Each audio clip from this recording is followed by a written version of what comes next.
And Yeah, there's always been that rivalry. I remember because I was in death row afterwards and stuff. So I was communicating with the guys while that tournament was going on, and I remember they were getting trounced. Yes. That's what I remember. It wasn't pretty. And there was a lot of smack talk before this matchup. There was a ton of talk. But I would like to point out that I went back the next year and took out the European dual champion to get revenge. So there is a big rivalry. Wait, who was that? Was it was a Shub. Oh, okay, Shub. Yeah. So, and believe me, that the pressure is there. I remember going, you don't want to lose to those guys in Europe, man. You gotta hold it down for North America. And you know, so much has changed. We're talking about something that literally took place, you know, like 18 years ago, 19 years ago.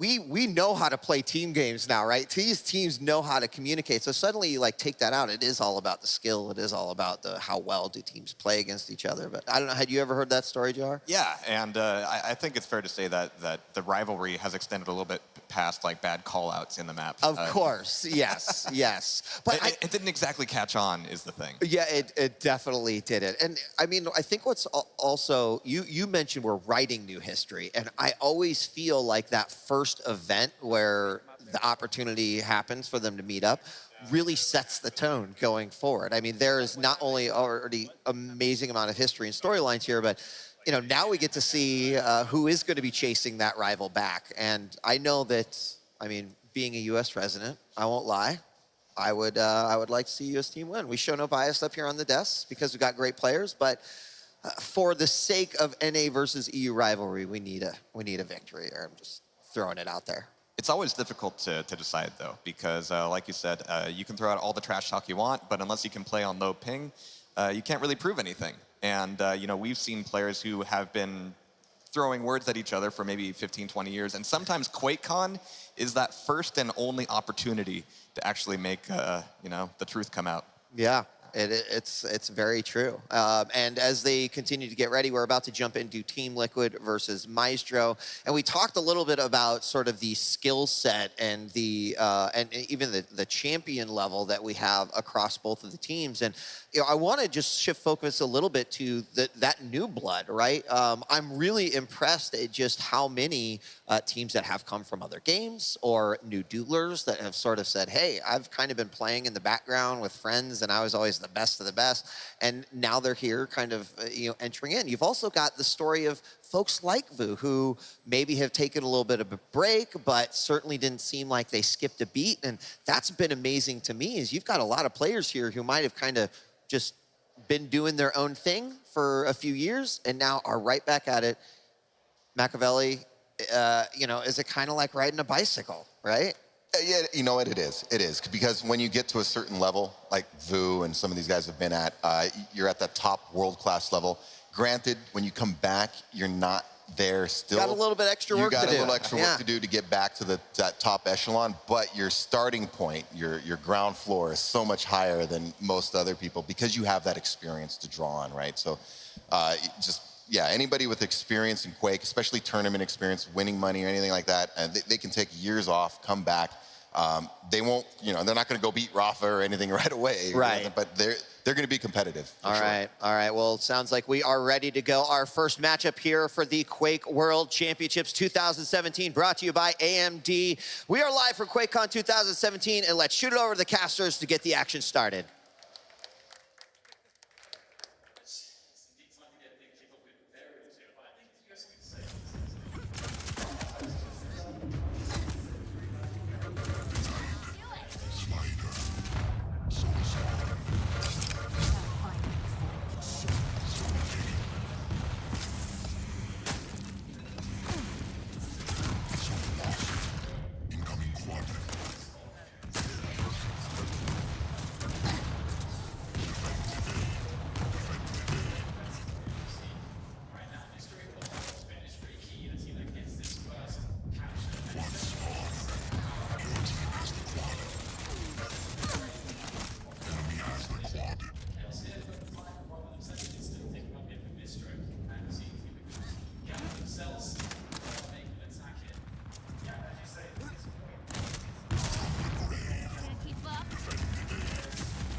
B point slowly but surely we'll see.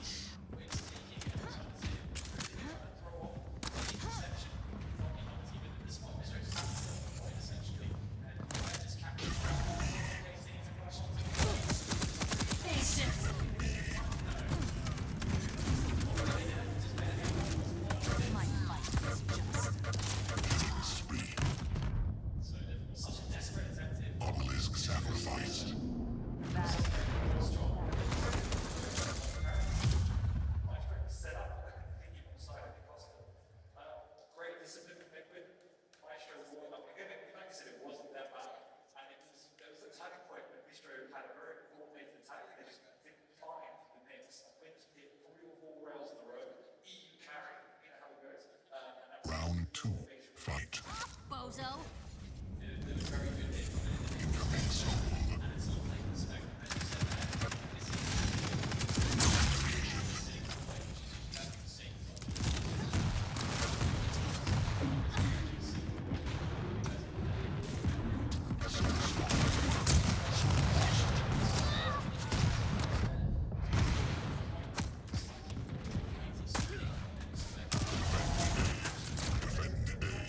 Incoming quad.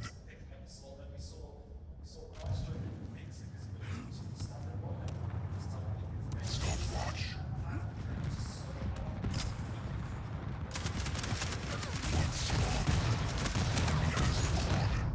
Quad damage. Enemy has the quad.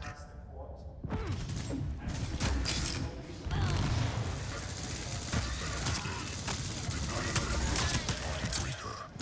Quad damage. Denied. Excellent. Enemy has the quad. Soul lost. Stopwatch.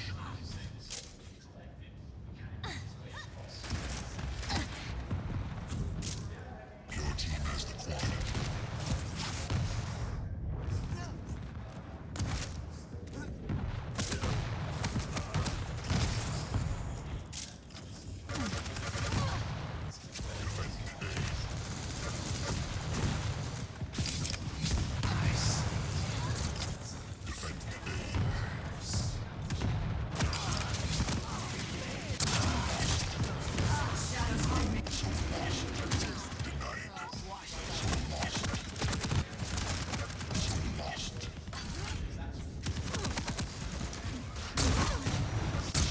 Team gets space to get the power up to defend with, then the game can basically be over from that point. Yeah, and the problem comes in that Team Liquid was so well organized in defending that point B, which is far more open, that Myztro are having an exceptionally difficult time and really getting in. And every time they do capture, they're always so weak that Liquid set up right in that mid ground and they can't get it back. And that's just exceptional play from Liquid, very well drilled. You can see Hell was trying to make an effort there, and with Slash, Hell being a very proficient Quake 4 player back in his day, so definitely a character which has a movement set that will be appealing for him.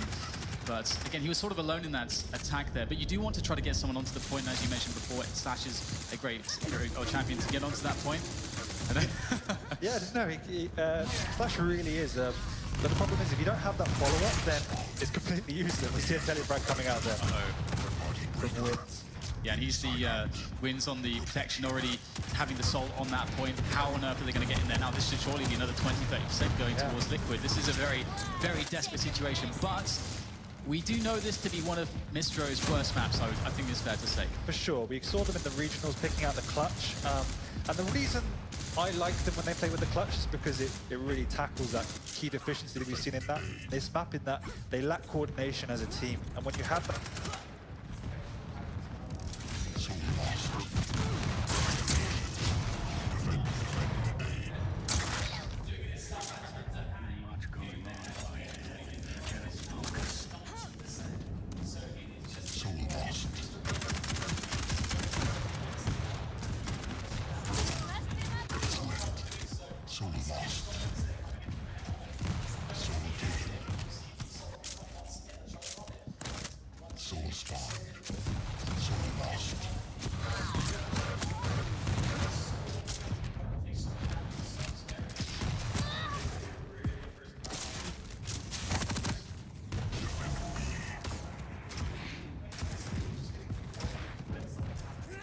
failing to regroup can really just mess up the entire defense that you have, and they've just all reactors for and gone to their relevant positions, and that's made Myztro's job absolute hell to actually even get anything on the board for either one of these rounds.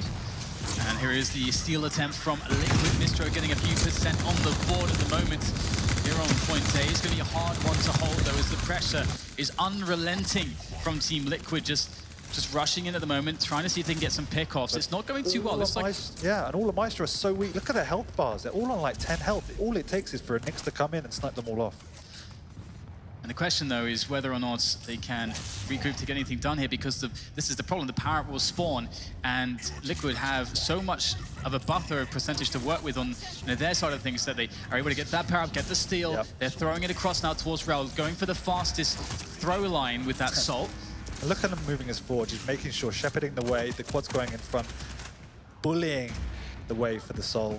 And this is, we just see the basics done well in this game is what's making Liquid win.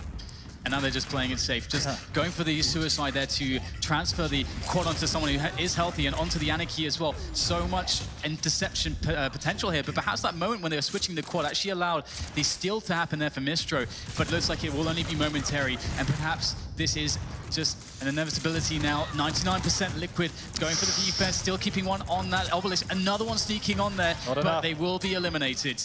And again, how many times will they be able to do this? That's the third one in a row, but it looks like it's clear. We saw there right at the very end, just when Myztro had the camp and they were all low, discipline. It was discipline to back off. They recognized the timing of the quad. They knew they didn't need to push in. They had plenty of percentage to work with. And they took a clean quad, a clean steal. And that just, again, sound, real play coming out from Liquid. Very, very impressed. And one of the things that is, I think, going to be a challenge for Myztro, I think if we look at the entire pool of teams coming over from Europe, one thing that we can say against all of the American teams is that they have a huge amount of individual skill. And that can generally, I think, afford them an edge over a lot of the North American teams who might need to rely more on the strategy and their team play prowess, which I think was always one of the reasons why we've seen in teams at QuakeCons in years to pass, years that have passed, that's the reason why they've done so well, is that they just generally are... the North American teams just generally have great team plays. And I think that that's really going to be a big a point here in this tournament, a theme we'll keep going back to. But I think this is the one instance where you've got Wins on the team. He has a lot of mechanical skill, and already that exists with the other three North American players who have a huge amount of tenure as well. So I think we saw a bit of a struggle there for Myztro in that sense. I completely agree. When you shove Wins in, one of the most prolific aimers in the world across any FPS, it's an ingredient that's been missing in the North American scene. Yes, they have all great mechanical skill, but Wins in it also is an exceptional team player. And there was multiple instances across those rounds where we saw his Nyx coming to the fore, defending the point almost solo. If he wasn't there, it might have been that Myztro got another 10-15% and it was really close. However, we're moving into Ruins, I believe, and this is the map where we saw them play the best in the regionals. They're able to utilize that clutch play to the fullest, and that really binds their team together. And I think that was something that was missing in that game. It was a bit scragged, a bit TDM-esque, everyone going off on their little skirmishes. But when they have that clutch, it almost guarantees that you get and always you're going to get a steal. And that's very, very powerful because you can never have a lockdown on the map as we saw there. So assuming they go with the clutch, which I have been told is on the table, I think it will afford them a much better chance on this particular map. And I think all teams have become a lot more adept at Slash. And Slash is a pickup that's been happening ever since the last couple patches. It's become really good. And people are really getting used to using the ability, the Plasma Trail, to do a huge amount of damage. Because, again, Clutch, one of the reasons why he's so strong on Ruins is just the fact that he can just stand on the point. In fact, there's some spots where on the lower point, he can just have his back against the wall, have the shield up, and he just gets the cap. And there's like nothing you can do, but the Slash is the one answer to that with the Plasma Trail. The versatility is key. How was versatility for you guys in the regionals? Yeah, that was the problem. Hey, we didn't have much time, man. I was casting all over the place. I was like, you know what, guys, we should stick to one lineup and just practice that, get really good at that, not throw the clutch in there. I did play clutch on a few practices, but I didn't feel good enough on it. I couldn't imagine you playing clutch, I'm not going to lie. It was not exactly my style, no. You like to go full frontal. But I think what we've seen is, yes, and this is one of the things we're quite excited about the regionals, that all the teams have sat back and observed what was successful. And Slash was, I want to say, a niche pick. There was only really Claws and Hell that were playing it. Hell didn't even play it every map. I saw Toxic play a couple of times. True, that's true. But I don't know about the Americas teams, because we didn't obviously get much time to watch that. But now we see it's almost mandatory that every team has to have a Slash. And even Team Liquid forfeiting the Soul Lag potentially for a Slag, which is very unusual because you always generally need a Soul Lag in your line to frontline it, but they were able to make it work and played a very fast style and able to camp down the map particularly well, even with the smaller, squishier champions. Yep. And I think, again, with the Soul Lag, having the Asset Spit obviously is another great counter to that clutch. You might just be standing there with the shield. And generally speaking, I think, again, if you look at the trends here, generally in Quake champions, a champion that will offer you a lot of impact, or can offer you a lot of impact, is a champion that has a lot of good movement options. And that's a theme we will be discussing and seeing throughout the entire tournament. And that's the reason why Slash, I think, is very strong, and why Soul Lag is very strong, and the tank that you might want to choose, because both of their abilities, it limits movement options for the other players.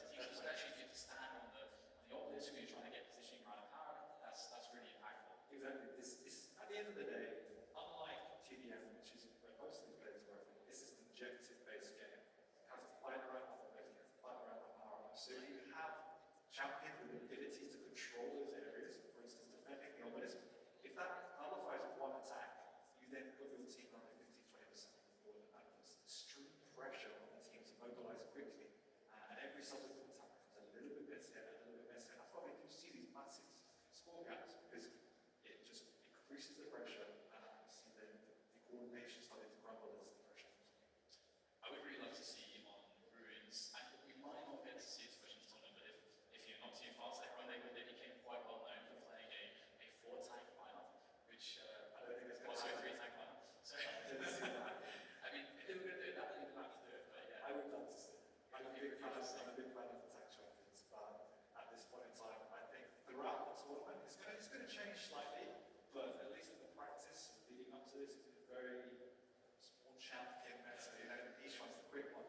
And I think 2Z to an extent more back to the 4, obviously the way the patch has changed has altered the dynamics, but 2Z start where they get a hit and they just kind of rush in like a swarm attack. So they're just going to swarm your base. That's really pushed to the 4 these sort of champions saying, hey, this is a great play style.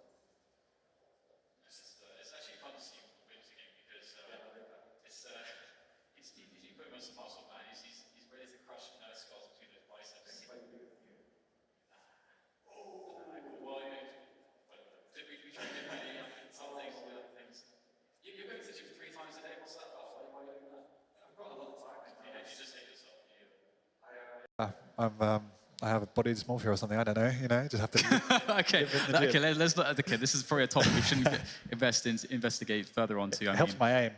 It helps you. Does it really help your aim? Yeah, Claus says he's got the best LG in the world, but he hasn't met me yet. So, and that's what I'm going to leave it at. We used to practice duels together, and when I was inactive for a couple of years. Yeah, you and I. You were just smashing me for weeks, and then Then I started to get pretty good. And you got a map and I quit the game. Yeah, I started winning, and you just stopped playing me. Yeah. What was that about? Would you like to explain to people? I think I broke my screen or something. I don't know. Oh, right, okay. I was Fair unable enough. to play for a few days. Days were good times. They were a really good time. I'm looking forward to perhaps playing some Sacrifice with you, though. We're just waiting. I think there's a little bit of a technical issue, but we are moving into Ruins of Sarnath. And I don't know, do you think the clutch is still viable? Well, hang on for a moment on that course of conversation, because we did speak to Myztro earlier, so let's see what they had to say. I'm Vu. I'm playing for Team Myztro. We met each other online. Hell and Garpy, I've known them for over a decade. And Hypno, I actually met 3 months ago. They needed a 4th player, and that's where I stepped in. This is actually the first time I'm really competing with a team. It's really nice to have good teammates you can rely upon. Whereas in duel, you really have to rely on yourself. So that's what I like most about playing in a team game. It's just the team aspect and team bonding aspect. Sacrifices is a really fast-paced game. A lot of decisions are made within a split second, and you don't really have time to think about it. You just do it by feel. And since we have, all our players have played FPS games for over 15 years, so they all know what to do at the right time. We go in when we have to, and we defend when we gotta defend. So it's all based on experience, based on gut feeling, and I think we adapt well to our opponents. I'm expecting us to go through. Fast play style, backwards movement with anarchy, good fragging power, good quad runs. It'll be fun to spectate.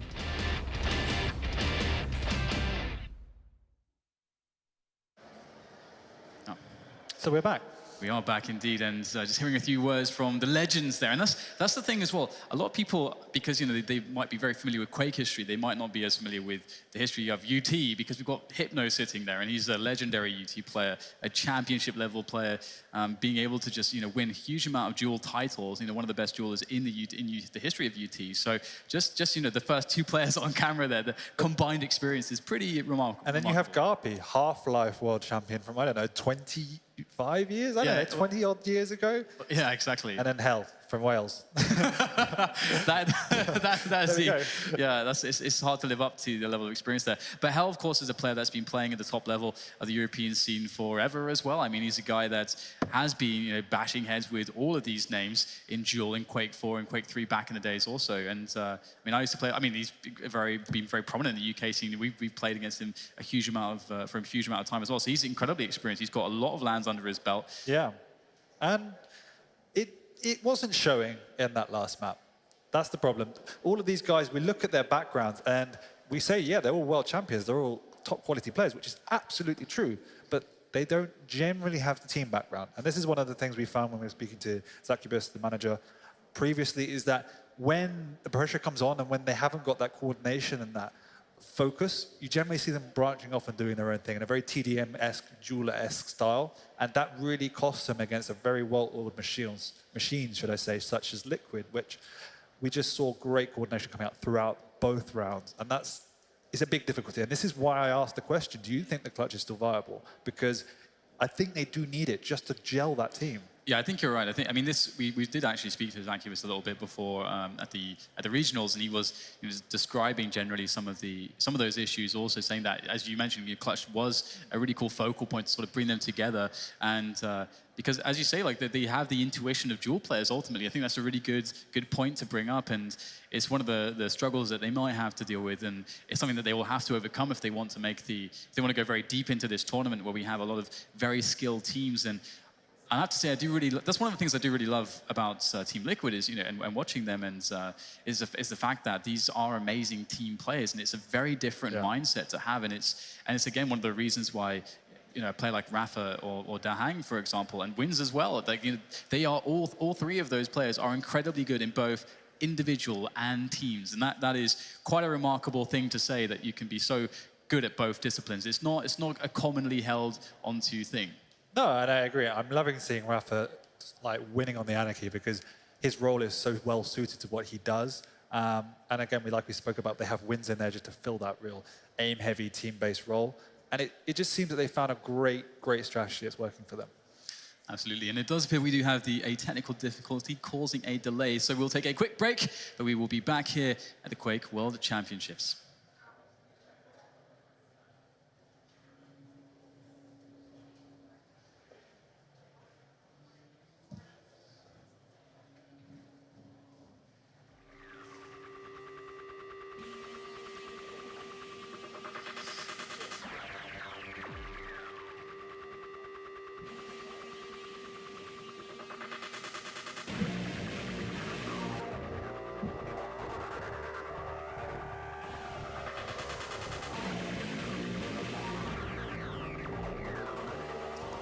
it's crazy costing. It's crazy costing sacrifice. It's like, it's so mental. So it's like lots of stuff happens, but nothing.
Something's happening I can't control.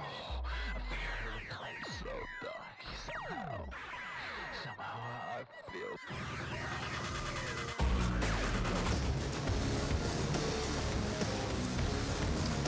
Welcome back. It is time to get things kicked off here. We'll be moving into Ruins of Sarnath between Team Liquid and Myztro Gaming. The Europeans versus, well, North America, but with one European as well. Yeah. Being quite formidable so far. Yeah, they're really, really solid. But I want to favor Myztro. I want to, my heart says Myztro for Ruins of Sarnath. I don't know. Yeah, and it's very hard to say again due to the fact that with Team Liquid, we've yet to really we don't have a lot of data on how they play against European teams, but it has kicked off already here on Ruins of Sarnath. We'll have to see who can pick up the first soul. It's often very chaotic. A lot of teams like to hold onto the rocket launcher position, and then they can kind of drop in the damage, pick up the soul, maybe ferry it to the upper point safely, but we'll get the steal coming in there straight away.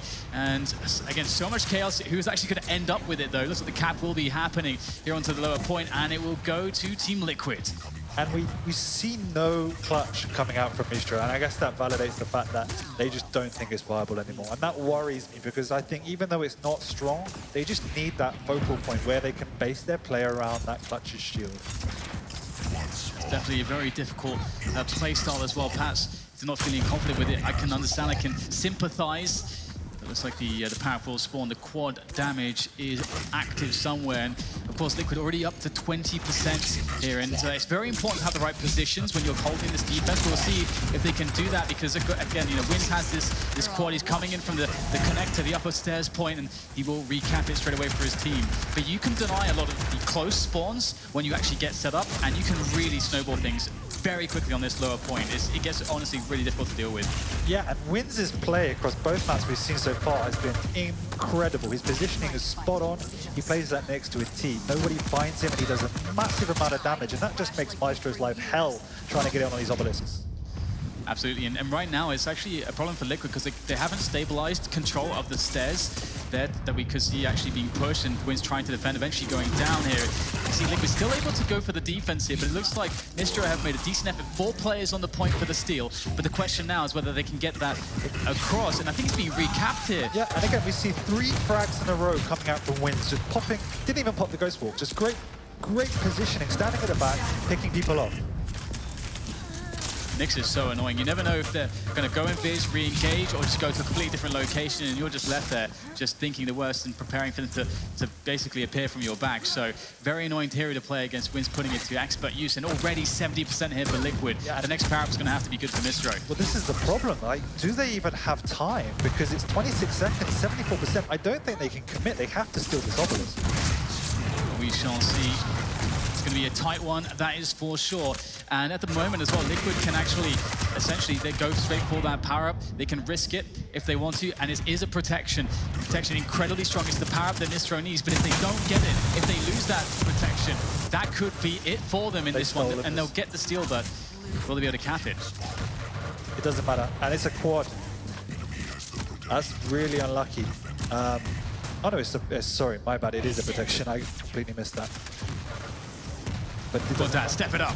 Sorry, it's on Liquid, so it doesn't matter. It's okay, first game of the day. Everyone's warming up, but it looks like Myztro need to warm up a bit more than Liquid here. Liquid able to get that steal back with the protection. This is the problem when you get a start like they got, where they will survive and they get it basically perfect from the start. They get the initial soul, they get the cap, and then they get that second power, and it's a protection. You could see the game run away like this, and even though the defense is, rather the attacks are coming in, right now it's a desperate sprint. They can't really set up or coordinate because they just have to get the bodies on the point. And this is the problem we were talking about. When you do leave it so late that you have to make that desperate push, you're never really going to get in. It's just such an easy round for Liquid. But the problem started right at the beginning. All of those attacks were really fragmented, and that caused great problem. And Wynn's had a field day, just standing at the back, picking one after one after one coming in. Yep. Myztro need to stabilize. They need to get a pick before they push in. At the moment, they're just trying to push the point without taking anyone out or doing any initial damage. And that's a real problem because Liquid's defense is solid. And it can be very difficult on this map because sometimes with Ruins, when the lower point is held, you need to combine your offense through a rocket launcher from that tele point, as well as the stairs from lightning gun as well, to get the real split on there. But we'll see if they can do better here on this second round. It will be a pickup here from Rafa. Which way will he go? Looks like back to the A point. They had so much success there. It really makes sense if you have the choice. Again, you can get those locks here, and looks like the defense will be coming in now for Liquid. And the problem is you do need to try and slow Sacrifice down. Yes, it ticks up exceptionally fast, but if the game gets so chaotic where, again, like we said, the attacks are really fragmented, it can be over before you know it, and you could have lost 2-0. And that is what Myztro are on the verge of doing right now. And there is the quad there. It's just out there in the open. It looks like it will be collected, I think, by Liquid, I do believe. Yeah, we can see the value that those teams place on quad isn't very high, just 2 people there.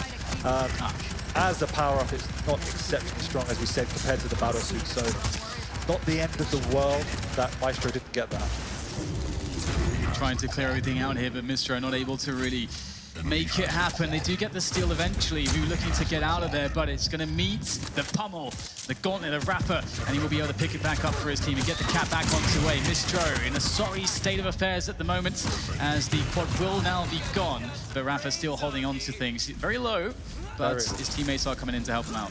Yeah, and I'm super impressed by the way Liquid are playing, the way in which they react to every single call. If Myztro are taking the soul, then they all back off to their relevant positions in the tunnels and stop it going anywhere.